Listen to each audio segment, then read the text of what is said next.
McLaren. Ngomongin hal tentang McLaren emang gak bisa lepas dari keeksisannya di F1 dan Supercar. Tapi nggak melulu F1 dan Supercar doang. Tim yang memegang kewarganegaraan Inggris ini juga eksis di F1 versi US, IndyCar. Di video ini gue akan nyeritain perjalanan McLaren memulai balap di tanah Paman Sam.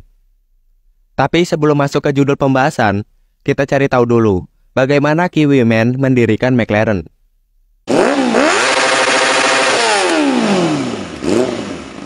Bruce Leslie McLaren lahir 30 Agustus 1937 di Auckland, New Zealand. McLaren kecil tinggal di Ramuera dan bersekolah di Meadowbank Primary School. Ia tumbuh dikelilingi oleh mobil dan para mekanik di bengkel milik ibu dan ayahnya, Les McLaren dan Ruth McLaren. Sejak usia dini, Bruce McLaren sudah mempunyai passion untuk menjadi seorang pembalap. Suatu ketika, Les McLaren yang sedang gabut memperbaiki mobil miliknya, yaitu Austin 7 Ulster. Mobil itu lalu digunakan McLaren yang berusia 14 tahun dalam kompetisi pertamanya, yaitu hill climb lokal. Setelah skill mengemudinya terasa di lintasan berkelok-kelok hill climb, Bruce McLaren kemudian berkompetisi di New Zealand Formula 2 Series 1958. Penampilannya di GP itu mencuri perhatian pembalap F1 Australia, Jack Brabham, yang kemudian menjadi teammate McLaren di F1. Karena potensinya yang menjanjikan pada GP-GP sebelumnya, organisasi International Grand Prix New Zealand memilih McLaren untuk menjadi peserta program Driver to Europe. Ya kayak beasiswa gitulah. Driver to Europe dirancang untuk memberikan jalan bagi pembalap New Zealand untuk balapan di ajang balap internasional. McLaren adalah penerima pertama dari program itu.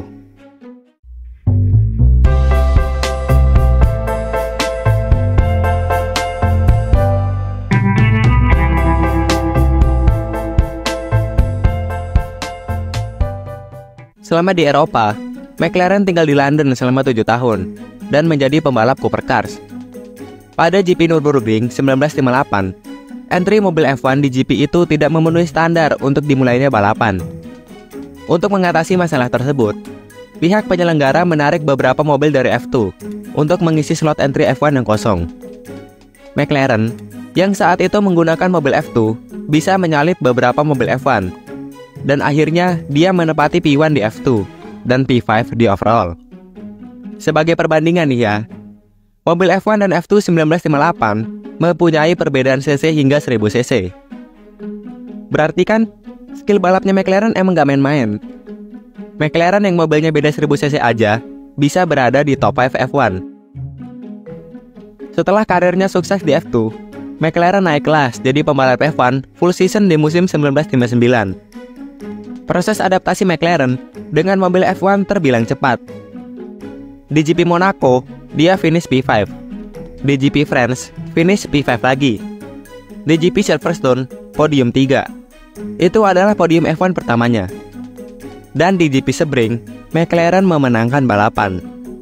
Kemenangan itu membuatnya menjadi pembalap termuda yang memenangkan F1 pada usia 22 tahun pada zaman itu. Timnya Cooper ditetapkan sebagai juara konstruktor, dan Jack Brabham, rekan setimnya, menjadi juara dunia F1 1959. Dari GP Sebring itulah nama McLaren semakin terkenal. Pada 1961, teammate McLaren, Jack Brabham, meninggalkan tim Cooper untuk membentuk tim F1-nya sendiri. McLaren lalu mengikuti langkah Jack Brabham dengan mendirikan tim F1-nya sendiri pada tahun 1963. Di dalam pabrik F1 milik Cooper di Inggris, McLaren dengan dua rekannya, Willie Wellmuth dan Tyler Alexander, memanfaatkan Cooper T66 bekas untuk dibuat menjadi mobil pertama Bruce McLaren Motor Racing. Setelah 4 bulan proses development, dimulai pada September 1963 dan berakhir Januari 1964, kemudian terciptalah satu unit Cooper T70. Penggunaan nama Cooper pada mobil karya McLaren, thus McLaren masih terikat kontrak dengan Cooper sebagai pembalap. Kemudian, Cooper mengkopi mobil itu untuk membuat mobil kedua yang akan digunakan Timmy Meyer, teammate McLaren. Bruce McLaren Motor Racing melakukan debut perdananya di Tasman Series 1964. Tasman Series merupakan formula regional Australia. Dan untuk kalender balapnya sendiri, sampai ke negara tetangganya yaitu New Zealand. McLaren dan mobil rancangannya, Cooper T70, memenangkan seri Pukekohe, yang mana itu adalah balapan kandang McLaren. Di sesi praktis sirkuit Longford pada race terakhir Tasman Series, Timmy Meyer bertanya pada McLaren, "Di dekat tikungan kan ada aspal yang bumpy tuh. Nah, gue tadi ngerem sebelum aspal bumpy itu. Bisa nggak kira-kira kalau gue ngeremnya setelah ngelewatin bumpy itu?" Niat hati Timmy Meyer ingin melakukan late braking. McLaren pun menjawab, "Ya, lu bisa aja ngerem setelah ngelewatin aspal yang bumpy. Tapi, lakuin dengan hati-hati."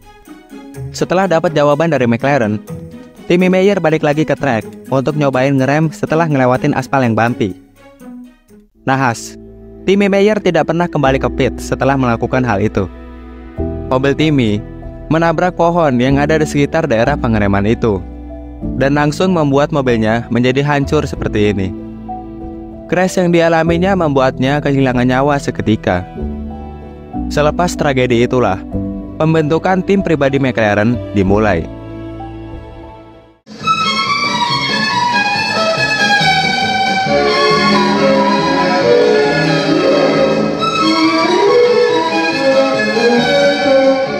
Setelah Tasman Series berakhir, McLaren dan timnya kembali ke London. Sesampainya di London, McLaren menghubungi Howden Ganley, seorang pembalap asal New Zealand. McLaren memintanya untuk bekerja sebagai kru tim. Howden Ganley pun tanpa pikir panjang langsung menerima tawaran kerja dari McLaren. Oke, kru tim udah dapat. McLaren kemudian menugaskan Owen Young, seorang jurnalis otomotif, untuk mencari tempat untuk dijadikan workshop Bruce McLaren Motor Racing. Lalu ketemulah gudang bekas servis alat-alat berat. Gudang itu kemudian dijadikan sebagai workshop Bruce McLaren Motor Racing. McLaren yang sekarang menjadi pabrikan supercar, dulunya dimulai di gudang kotor tersebut. Sekarang, masalah workshop dan kru tim dah ketemu. Tinggal satu lagi nih, yaitu uang operasional tim. Ketika McLaren sedang membutuhkan uang tersebut, Ford, yang mengetahui McLaren mempunyai bakat mengemudi yang hebat dan mengerti tentang engine, lantas menawari pekerjaan kepada McLaren untuk menjadi test driver proyek Ford GT40. Bukan hanya Ford yang menawari pekerjaan kepada McLaren, tetapi juga Firestone. Firestone menawari pekerjaan kepada McLaren untuk menjadi tire tester. McLaren akhirnya bisa mendapatkan uang operasional timnya dari gaji menjadi seorang test driver dan tire tester. Ya, sebenarnya udah selesai sampai sini sih, kalau cuma mau nurutin sejarah pembentukan tim. Tapi nggak seru kalau cuma nyampe di sini doang. Mending gue lanjutin aja deh. McLaren yang sempat mencicipi bagaimana asiknya mengemudikan sport car Ford GT40 malah jadi tertarik sama balapan sport car. McLaren kemudian membeli sport car ZRX Special lewat Teddy Meyer yang berada di Amerika. Teddy Meyer adalah saudara dari Timmy Meyer. ZRX Special kemudian dirombak ulang dan ditanamkan mesin Treco Oldsmobile V8 3500 cc. Mobil itu diberi nama Cooper Oldsmobile. Usut punya usut, ZRX Special adalah mobil F1 Cooper T53 tahun 61 yang ditambahkan bodywork. Ya, supaya bisa menjelma menjadi sport car. Lalu, Cooper Oldsmobile dikirim ke Kanada untuk wildcard Canadian Sport Car 6 Juni 1964. And then, McLaren memenangkan balapan itu. Back to internal McLaren team. Kru tim udah, workshop udah, uang operasional tim juga udah. Sekarang McLaren membutuhkan manajer tim. Teddy Meyer hadir untuk menempati posisi itu. Ketika Teddy Meyer melihat McLaren sedang mengerjakan mobil, dia berkata, "Lu nggak bisa kerja di tempat kayak gini." Kemudian, Owen Young ditugaskan lagi untuk mencari workshop baru. Lalu ketemulah workshop di Feltham. Di dalam workshop baru, McLaren memulai proyek real mobil pertama Bruce McLaren Motor Racing. Terciptalah mobil grup 7 McLaren M1. Tidak seperti dua mobil karya McLaren sebelumnya yang menggunakan mobil lain lalu dimodifikasi. Mobil kali ini dibangun McLaren benar-benar dari nol. Mulai dari sasis, kaki-kaki, sampai bodywork, semuanya diproduksi oleh McLaren sendiri, kecuali mesin. Ya, McLaren sampai detik ini juga tidak menggunakan mesin bikinannya sendiri. Jadi itu udah kayak sebuah tradisi. Selang 2 bulan dari balapan di Kanada, McLaren balik lagi ke Kanada untuk wildcard Canadian Grand Prix 26 September 1964. Karena bobotnya yang hanya 51 kg 51 kg mana ada anjir, 551 kg seperti mobil F1, McLaren M1 dengan mudah mengalahkan pembalap lokal yang menggunakan mobil lebih berat 200 kg.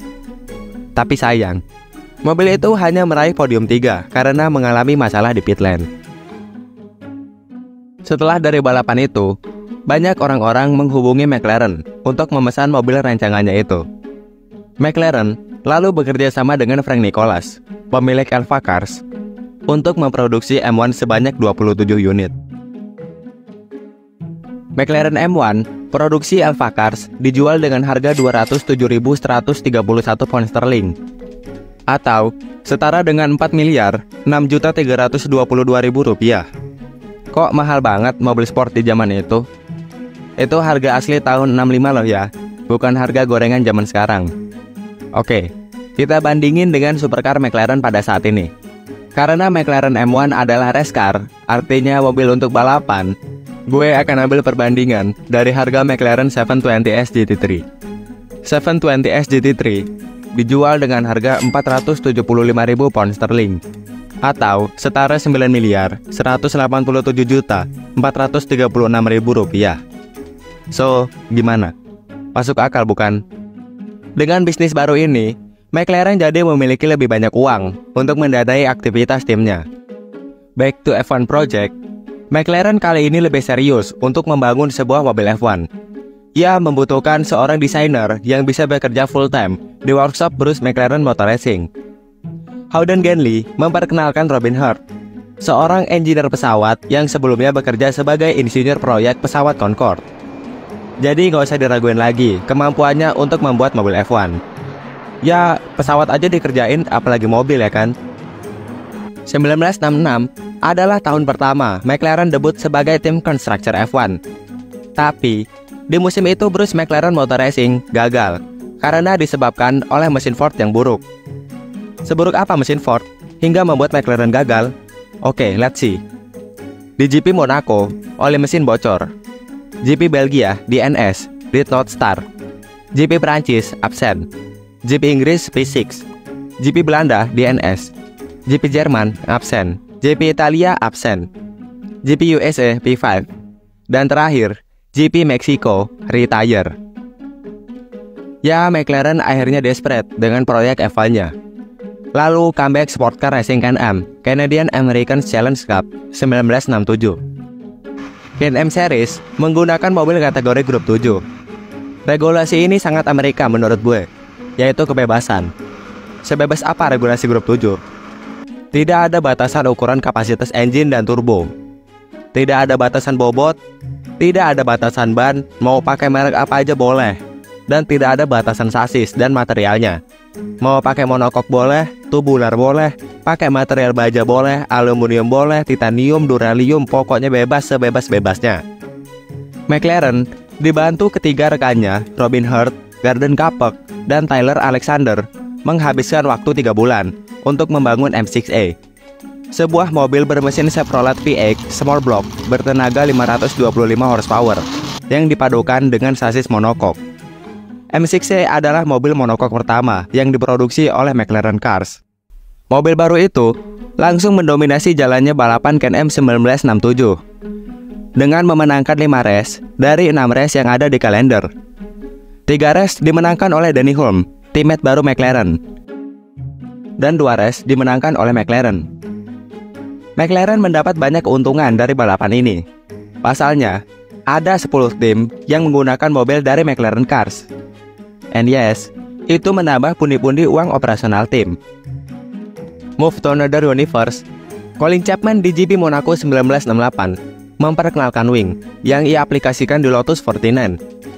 Mengetahui manfaat dari penggunaan wing yang dapat meningkatkan grip pada saat mobil melibas tikungan, para tim di Formula One seketika ikut memasang wing di mobil F1 mereka.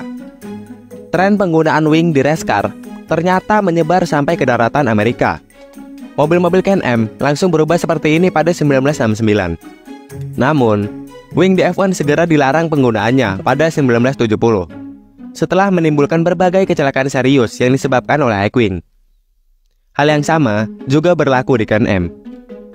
Untuk mengembalikan downforce yang telah berkurang karena tidak menggunakan wing, McLaren kemudian mendevelop mobil baru, yaitu MXD, yang rear wingnya menyatu dengan bodywork. Ia lalu membawa MXD ke Goodwood untuk melakukan tes. Lap by lap berjalan dengan baik. McLaren merasa yakin bahwa rear wing inovasinya itu mempunyai downforce yang besar, sehingga ia terus melaju dengan kencang, sampai di mana mobilnya menjadi tidak stabil dan off-track. Naas, mobil itu menabrak pos marshal dan menyebabkan McLaren kehilangan nyawa di usia 32 tahun. Setelah kepergian Bruce McLaren, McLaren Team dipimpin oleh Teddy Mayer. McLaren sebelum ditinggal sang founder memang sudah turun di IndyCar 1970. Di musim perdananya itu, M15 performanya kurang memuaskan, sehingga desainer McLaren yang baru, Gordon Kapok, memutuskan untuk membuat mobil IndyCar yang benar-benar baru. Dalam proses development, Gordon Kapok mengkopi desain Lotus 72 untuk diterapkan ke proyek yang sedang dikerjakannya. Setelah 4 bulan proses development, lahirlah M16, mobil IndyCar yang pertama kali menggunakan sidepod dan rear wing. IndyCar pada era itu melarang penggunaan rear wing seperti F1 karena alasan yang sama, yaitu soal safety. Gordon Kapok mengakali peraturan itu dengan membuat rear wing yang berkedok cover engine. Ketika USAC, United States Auto Club, melakukan inspeksi, Gordon Kapok beralasan itu adalah cover engine, cuma emang bentuknya aja mirip rear wing. Mobil itu lolos proses inspeksi dan dinyatakan legal untuk balapan musim 1971. M16 McLaren Factory dikemudikan oleh Pete Revson dan Denny Hulme. Sedangkan M16 Customer Team, tim Penske, dikemudikan oleh Mark Donohue. Ketiganya mendominasi sesi praktis dan qualifying Indy 500. Pete Revson menguji pole position, diikuti oleh Mark Donohue di posisi kedua, dan Denny Hulme di posisi keempat. Tapi hasil race agak mengecewakan. Saat green flag dikibarkan, Mark Donohue yang start dari posisi 2 melesat mengambil alih pimpinan race. Ia memimpin race sampai lap 50. Di lap 5, Denny Hulme off track karena spin. Mark Donohue kemudian leading lap lagi pada lap 65 sampai 66. Di lap 66, ia harus retire karena masalah gearbox. Pete Revson gagal mengkonversi pole position menjadi kemenangan. Ia finish kedua di belakang Alfred Unser senior, sementara Denny Hulme finish ke-17. Berbekal podium 2 Indy 500 1971, McLaren kemudian mengembangkan M16 lebih lanjut, hingga berhasil memenangkan Indy 500 sebanyak 3 kali. M16B 1972, M16C 1974, dan terakhir M16E 1976. Tahun 1977 adalah tahun terakhir masa bakti M16 series. Gordon Kapok dan John Banhart kemudian mengembangkan penerus M16, yaitu M24. M24 dikembangkan berdasarkan mobil F1 McLaren pada saat itu, yaitu M23. Di tahun 1977 ini juga, McLaren mengganti supplier engine mereka. Dari yang sebelumnya menggunakan Overholser 2610cc inline 4, kini di mobil M24 menggunakan Ford Cosworth D-Effect 2650cc V8. M24 di tahun debutnya mengoleksi 4 kemenangan dan meraih pole position di Indy 500. Hasil akhirnya, Johnny Rutherford berada di peringkat 3 klasemen. Musim 1978, M24 performanya menurun, dengan hanya meraih 2 kemenangan, 4 podium 2, dan 1 pole position di round 14 Michigan. Menghadapi kurangnya sponsor pada musim 1979, ditambah dengan tim McLaren di F1 yang kondisinya lagi underperform, Teddy Mayer memutuskan untuk mengakhiri proyek IndyCar McLaren Factory demi memfokuskan McLaren hanya untuk F1. Tapi, nama McLaren di IndyCar nggak hilang begitu aja. McLaren tetap ada di IndyCar lewat tim customer sampai 1981. Setelah absen 38 tahun, McLaren di bawah kepemimpinan Amerika Zac Brown pada 2017 comeback ke Indy 500 lewat kerjasamanya dengan Andretti Autosport. Di balik comebacknya McLaren ke Indy 500 era modern, didasari pada tujuan Zac Brown yang ingin memperluas pasar penjualan McLaren di US. Dan bener aja, setelah McLaren comeback Indy 500, penjualan supercar-nya naik menjadi 4.806 mobil pada 2018. Itu artinya naik 43,9% dibanding dengan 3.340 mobil yang terjual pada 2017. Dikemudikan oleh Fernando Alonso, McLaren Honda Andretti memulai start balapan dari posisi 5. Tapi, sangat disayangkan, pada comeback-nya ini McLaren hanya bertahan selama 179 lap karena trouble engine. 2019, McLaren balik lagi ke Indy 500. Kali ini McLaren benar-benar turun sebagai McLaren, bukan sebagai McLaren Honda Andretti. Tapi bohong, McLaren itu cuma nama entry-nya aja. Untuk operasional tim, McLaren bekerja sama dengan Carlin Motorsport. Team up dengan Carlin Motorsport dan menggunakan mesin Chevrolet ternyata tidak membuat tim Inggris itu memenangkan Indy 500. Boro-boro menang, ikut balapan aja enggak. Jadi gini kronologinya. Pada saat praktis 1 hari Selasa, mobil Alonso mengalami masalah kelistrikan. Kemudian, pada saat praktis 2 hari Rabu, Alonso crash sehingga McLaren harus menggunakan mobil cadangan yang dibeli dari Carlin Motorsport. Namun, mobil itu belum ada di pedok. Terus di mana dong mobilnya? Mobil itu masih di workshop cat untuk dicat ulang karena warnanya tidak sesuai dengan warna orange kebanggaan McLaren, yaitu orange pepaya. Jadi, McLaren terpaksa melewatkan praktis 3 di hari Kamis. Mobil cadangan itu akhirnya tiba di hari Jumat. Perlu digarisbawahi, mobil cadangan itu adalah mobil yang benar-benar baru.